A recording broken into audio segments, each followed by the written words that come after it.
Protams, mums ir milzīgs daudzums ar filmām, kurās mēs šobrīd redzam jau urāna un ūdensvīra laikmeta izpausmes, ja, piemēram, Misters Neviens, Mister Nobody, ja, filma Tauriņa efekts, kas ir tātad arī fantastisks trilleris par haosa teoriju. Un Matrica tā pati, protams, ja, tātad Trumena šovs, kur parāda, kā mākslīgā realitāte, kurā viņš dzīvo, un cilvēkam ir ļoti grūti saprast, vai viņš atrodas īstā realitātē, vai viņš atrodas mākslīgā realitātē, ja. Nu, jā, tātad kultūrā, mākslā visur mums ir, kā saka, jau šie signāli par jaunā laikmeta iezīmēm, ja.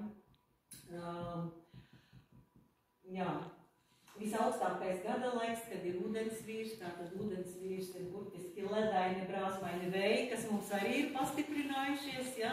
Urāns ir vētras simbols, vētra, augstums, burtiski, ja, nu iedomājieties, ka jūs kā ceļotājs esat visumā, ja kosmosā, ja kā kosmonauts, ja, tātad zem jums nav nekā, virs jums nav nekā un apkārt jums nav nekā.